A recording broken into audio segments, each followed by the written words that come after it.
بسم اللہ الرحمن الرحیم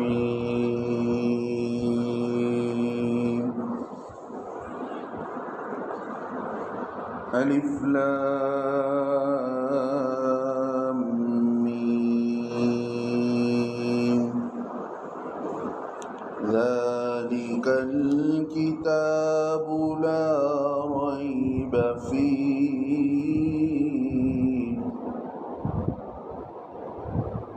هدى للمتقين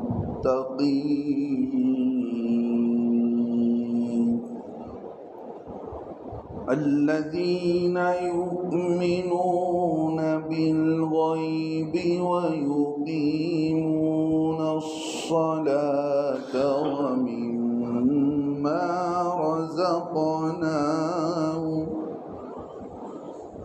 ومما رزقناهم ينفقون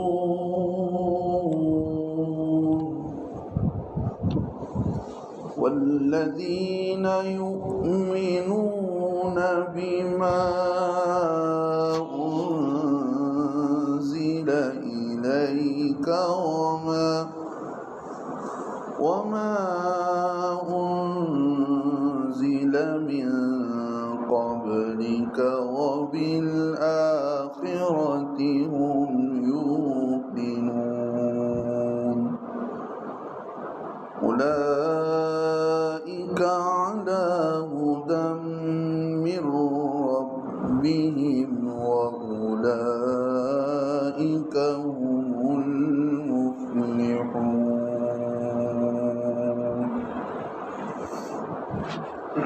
صدق اللہ العظیم. بزرگان دین، یہ آیتیں قرآن کی سب سے بڑی سورۃ البقرہ کی شروع کی آیتیں ہیں. سب سے پہلا لفظ الف لام میم کا آیا ہے. قرآن میں آپ بہت جگہ دیکھیں گے، کہیں الف لام میم ہے، کہیں الف لام میم را ہے، کہیں طٰہٰ ہے، کہیں طاسین ہے، کہیں یاسین ہے. یہ دو تین لفظ مل کر اس کا کوئی معنی نہیں ہے. تو اس کا حقیقی معنی اگر کوئی جاننے کی کوشش کرے تو جان بھی نہیں سکتا ہے.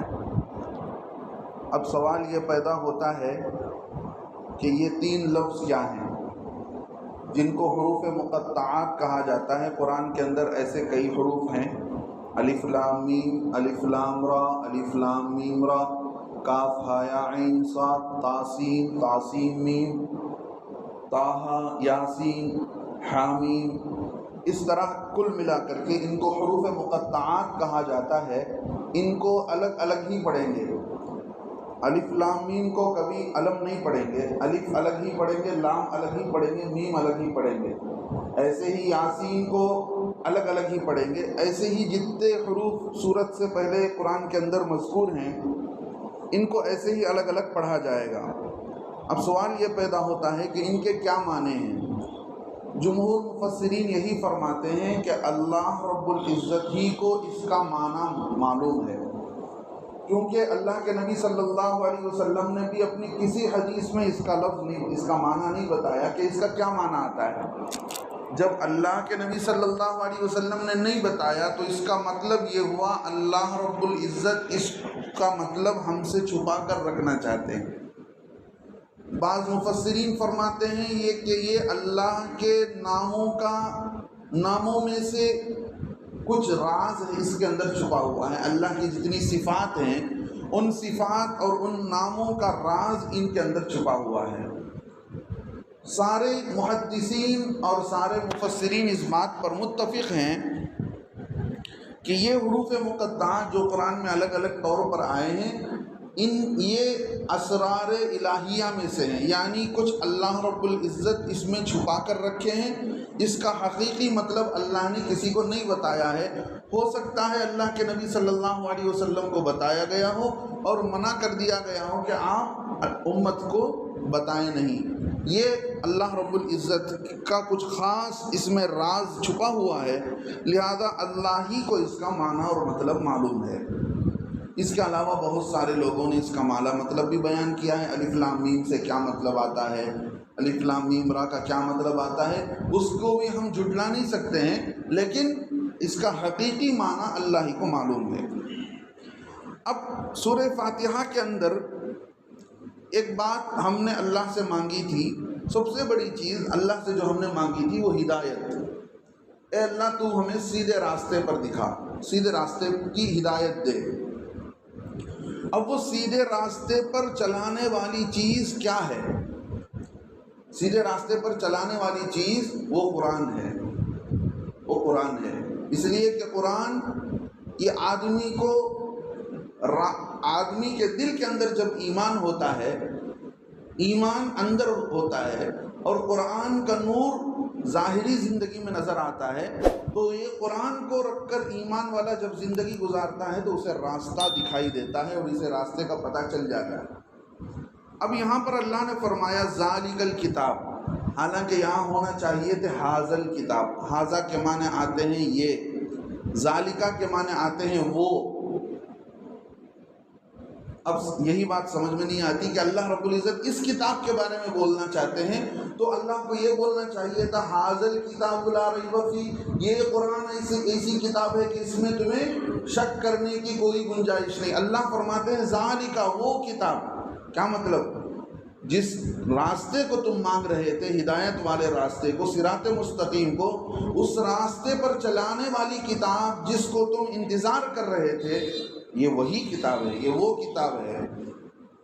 جیسے کسی آدمی کا انتظار ہو، وہ آدمی جلدی سے نہیں آئے تو مجلس میں لوگ انتظار کرتے کرتے رہتے ہیں، تو لوگ جب وہ آدمی، وہ بزرگ، وہ ہستی تشریف لانے لگتی ہے تو لوگ اسے دکھا کر کہتے ہیں دیکھو وہ آ گئے، حالانکہ ہمارے سامنے ہیں۔ وہ کا مطلب وہ جس کا انتظار پہلے سے چلا آ رہا تھا۔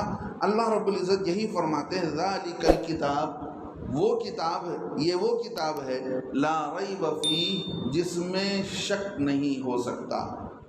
لا ریب فیہ، جس میں شک کی گنجائش نہیں۔ ریب کے معنی آتے ہیں ادنا سا، چھوٹا سا ڈاؤٹ۔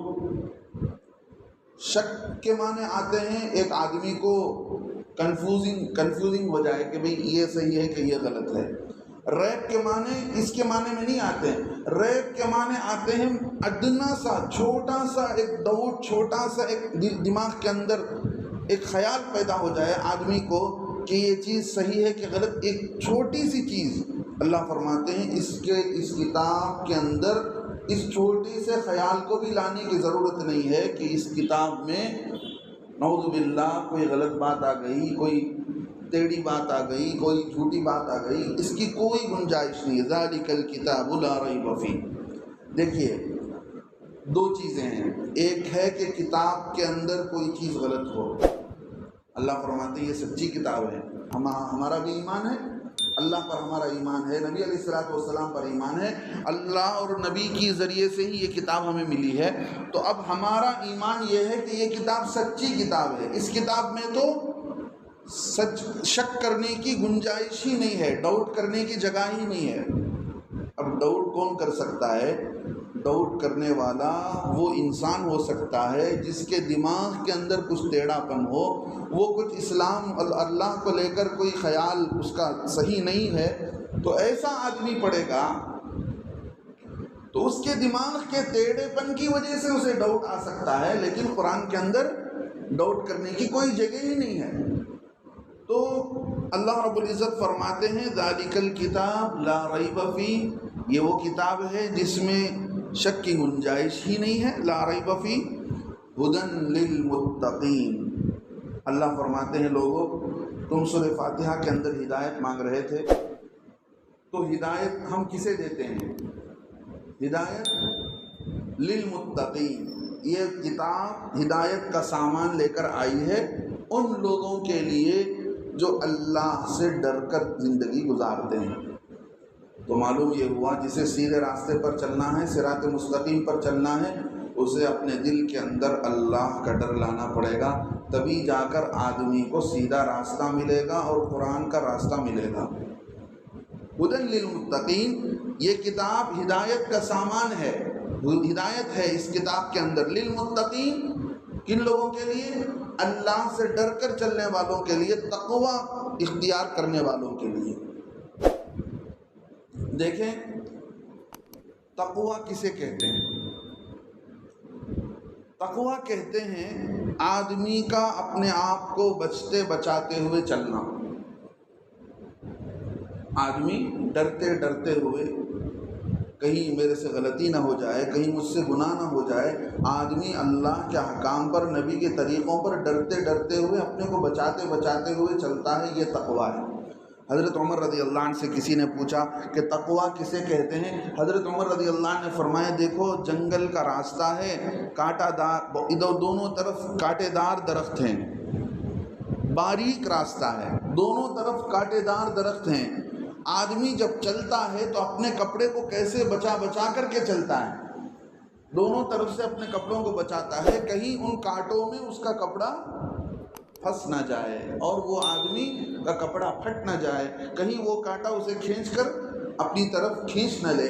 تو ایسے ہی دنیا کے اندر اللہ کے احکامات اور نبی کے طریقے کو سامنے رکھ کر ڈرتے ڈرتے ہوئے زندگی گزارنا، کہیں مجھ سے گناہ نہ ہو جائے، کہیں مجھ سے غلطی نہ ہو جائے، کہیں مجھ سے کوئی جرم نہ ہو جائے کہ اللہ ناراض ہو جائے۔ اس طرح ڈرتے ڈرتے ہوئے زندگی گزارنے والوں کو زندگی گزارنا تقویٰ کہلاتا ہے۔ تو معلوم یہ ہوا کہ یہ کتاب ہدایت کا سامان لے کر آئی ہے کن لوگوں کے لیے؟ جن لوگوں کے دلوں میں تقویٰ ہوتا ہے، اللہ سے ڈر کر جو زندگی گزارتے ہیں۔ اب کون لوگ ہیں؟ تقویٰ کسی کے پاس ہے یا نہیں ہے؟ کیسے پتہ چلے گا؟ الذین یؤمنون بالغیب، متقین لوگ کون ہیں اللہ سے ڈر کر زندگی گزارنے والے؟ الذین، وہ لوگ ہیں یؤمنون بالغیب، جو ایمان لاتے ہیں غیب پر، ایمان لاتے ہیں غیب پر۔ غیب کہتے ہیں جو چیز آنکھوں کے سے نظر نہ آئے، آنکھوں کے پیچھے جو چیز ہے جس کو آدمی دیکھ نہیں سکتا ہے، ایسی چیز کو غیب کہتے ہیں۔ ایمان کہتے ہیں کسی کی بات کو کسی کے اعتماد پر سچے دل سے مان لینے کا نام۔ اللہ کی بات ہم نے مانا ہے، کس کے بھروسے پر؟ نبی صلی اللہ علیہ وسلم کے بھروسے پر، سچے دل کے ساتھ۔ یہ کتاب ہم تک پہنچی ہے، اللہ کی کتاب ہے، اللہ کی باتیں ہیں، ہم نے اس کو مان لیا کہ یقیناً یہ قرآن ہے، اور ہم نے اللہ کے نبی صلی اللہ علیہ وسلم پر کامل اعتماد کرتے ہوئے اس بات کو دل و جان سے مان لیا کہ یہ اللہ کی کتاب ہے۔ ایمان کہتے ہیں کہ بغیر دیکھے کسی کی بات کو کسی پر بھروسہ کرتے ہوئے سچے دل سے مان لینا، یہ ایمان ہے۔ یہ ایمان بنا دیکھے، مثال کے طور پر کوئی چیز، ایک آدمی زید آ کر کہتا ہے کہ فلاں چیز میں نے دیکھی ہے، وہ چیز سفید ہے، فلاں چیز سفید ہے، فلاں چیز سفید ہے۔ اب فلاں چیز کے سفید ہونے پر اس پر بھروسہ کرنے کی ضرورت نہیں ہے، اس لیے کہ ہو سکتا ہے کہ وہ آدمی نے اس چیز کو دیکھا ہوگا اور اس کی سفیدی اسے معلوم ہوگی، اس پر بھروسہ کرنے کی ضرورت نہیں، اس پر بغیر بھروسہ کیے کہ بھی ہم مان سکتے ہیں ہو سکتا ہے وہ سفید ہے۔ لیکن یہاں ایسی بات نہیں ہے، نبی پر اعتماد کرتے ہوئے اللہ کی بات کو سچے دل سے ماننا، یہ ایمان کہلاتا ہے۔ الغیب کہتے ہیں وہ چیز جو آدمی کے آنکھوں سے پیچھے ہے۔ دیکھیے اللہ کو ہم نے دیکھا ہے بھائی؟ نہیں۔ اللہ کے نبی صلی اللہ علیہ وسلم کو دیکھا ہے؟ اللہ کے نبی علیہ السلام کی باتوں کو ہم مانتے ہیں، لیکن اللہ اور اللہ کے نبی نے جو کچھ کہا، ایمان، آخرت، جنت، دوزخ، قرآن اور قرآن سے پہلے جو کتابیں اتاری گئی، اس صورت کے آخر میں پورا آئے گا۔ مکتب میں بچہ جاتا ہے تو دو چیزیں پڑھتا ہے، ایمان مجمل، ایمان مفصل۔ ایمان مجمل کے معنی آتے ہیں شارٹلی طور پر ہم کس پر ایمان لائیں، ایمان مفصل کے معنی آتے ہیں ڈیٹیللی طور پر ہم کن کن چیزوں پر ایمان لانا چاہیے۔ تو اللہ نے یہاں شروع میں ایمان کا ذکر کیا ہے، یہاں ایمان مجمل کو بیان کیا ہے۔ آگے اس صورت کے آخر میں آمن الرسول بما انزل الیہ من ربہ والمؤمنون، اس صورت کے آخر میں اللہ وہاں پر ایمان مفصل کو بیان کریں گے کہ ایمان کن کن چیزوں پر لانا چاہیے، اللہ پر، رسولوں پر، اس کی کتابوں پر، اس کے فرشتوں پر، ساری چیزیں اللہ رب العزت نے وہاں پر بیان کیا ہے۔ تو غیب ایک ایسی چیز ہے جس کا علم اللہ ہی کو ہے۔ دیکھیے، اللہ کے نبی کو بھی غیب کی خبر نہیں، اللہ کے نبی علیہ الصلوۃ والسلام کو بھی غیب کا علم نہیں، غیب کی خبر ہے۔ کئی جگہ اللہ رب العزت نے اللہ کے نبی صلی اللہ علیہ وسلم کو نبیوں کا قصہ بیان کیا۔ حضرت نوح علیہ السلام کا قصہ بیان کر کے کہا ذالک من انباء الغیب، اے نبی صلی اللہ علیہ وسلم یہ غیب کی خبریں ہیں، آپ کو معلوم نہیں تھا، ما کنت تعلمها، آپ نہیں جانتے تھے۔ حضرت یوسف علیہ السلام کا ذکر کیا، اللہ وہاں فرماتے ہیں ذالک من انباء الغیب نوحیہ الیک، اے نبی صلی اللہ علیہ وسلم یہ غیب کی خبریں ایسی ہیں جس کو ہم نے آپ کو بتائی ہیں، ہمارے بتانے سے آپ کو معلوم ہو رہا ہے، ورنہ غیب کا علم کسی کو نہیں ہے اللہ کے سوا۔ اسی لیے علماء نے لکھا ہے غیب کسے کہتے ہیں؟ الغیب ما لم یقم علیہ دلیل، غیب اس چیز کو کہتے ہیں جو کسی کے بتانے سے معلوم نہ ہو۔ کیا مطلب؟ فلاں چیز بتا دے تو اس غیب تک آدمی نہیں پہنچ سکتا۔ مثال کے طور پر اللہ کے نبی صلی اللہ علیہ وسلم نے خبر عالم برزخ کو بتایا، ہم ایمان لاتے ہیں کہ موت کے بعد عالم برزخ کا معاملہ ہوتا ہے مردے کے ساتھ، ہم ایمان لاتے ہیں، لیکن ہم نے نہیں دیکھا، ہم مانتے ہیں کہ بات سچی ہے، ہمارا ایمان ہے، لیکن اللہ کے نبی صلی اللہ علیہ وسلم نے غیب کی جو جو باتیں بتائی ہیں اس کو رکھ کر کوئی آدمی غیب کو دیکھ لے، ایسا نہیں ہو سکتا۔ الغیب ما لم یقم علیہ دلیل، کسی کے بتانے سے بھی معلوم نہ ہو، وَلَا اطَّلَعَ عَلَيْهِ مَخْلُوقٌ، مخلوق میں سے کوئی اس غیب کے علم کو حاصل نہیں کر سکتا۔ اب معلوم یہ ہوا اللہ کے نبی صلی اللہ علیہ وسلم کو جو غیب کا علم تھا اس کے بارے میں اللہ خود بتاتے ہیں، اے اللہ کے نبی علیہ السلام یہ غیب کا علم جو ہماری خاص صفت ہے، کل کیا ہوگا، آئندہ کیا ہونے والا ہے، یہ ساری چیزیں یہ ہم نے آپ کو بتائی ہیں۔ اللہ نے جو چیزیں اللہ کے نبی کو بتائی ہیں، اللہ کے نبی نے اتنا ہی بتایا، اس سے آگے نہیں بتایا، اور بتا دیا کہ میں انما انا بشر مثلکم، میں تمہارے جیسا ایک ایمان والا ہوں، تمہارے جیسا انسان ہوں، یوحا الی انما الہکم الہ واحد، اللہ مجھے بتاتے ہیں تو میں تم کو بتاتا ہوں، اللہ نے بتایا کہ وہی ایک خدا ہے، میں تمہیں بتاتا ہوں کہ اللہ کی ذات ایک ہی ہے۔ تو معلوم یہ ہوا ایمان والوں کی خاص صفت تقوی کے مطابق زندگی گزارنے والوں کی خاص صفت یہ ہے یؤمنون بالغیب، وہ غیب پر ایمان لاتے ہیں، آنکھ دیکھے بن دیکھے، آنکھوں نے نہیں دیکھا، اللہ کی بات کو مان لیا، اللہ کے نبی علیہ الصلوۃ والسلام پر بھروسہ کرتے ہوئے سچے دل کے ساتھ۔ آگے اللہ فرماتے ہیں اب یہاں پر ایمان لانا غیب پر، ایمان کو بتا دیا کہ ایمان کسے کہتے ہیں۔ ایمان اندر کی چیز ہے، دیکھنے میں نہیں آ سکتی۔ ایمان اندر کی چیز ہوتی ہے کہ آپ 100% اللہ پر بھروسہ کرتے ہوئے اللہ پر یقین رکھتے ہوں، اللہ کو سچے دل سے مانتے ہوں، اللہ کے نبی علیہ السلام کو سچے دل سے مانتے ہوں، قرآن کو حق جان کر قرآن کو اللہ کی کتاب مانتے ہوں، یہ ایمان ہے۔ اسلام کسے کہتے ہیں؟ ایمان اسے کہتے ہیں، تو اسلام کہتے ہیں اطاعت اور فرما برداری کا نام۔ اللہ کو ہم نے اللہ کو مان لیا، نبی صلی اللہ علیہ وسلم کو نبی مان لیا، اب اللہ اور اس کے نبی کے طریقے پر چلنے کا نام اسلام ہے۔ ایمان ایک آدمی سچے دل سے اللہ اور اس کے رسول کو مانتا ہے لیکن زندگی میں عمل نہیں ہے، اسلام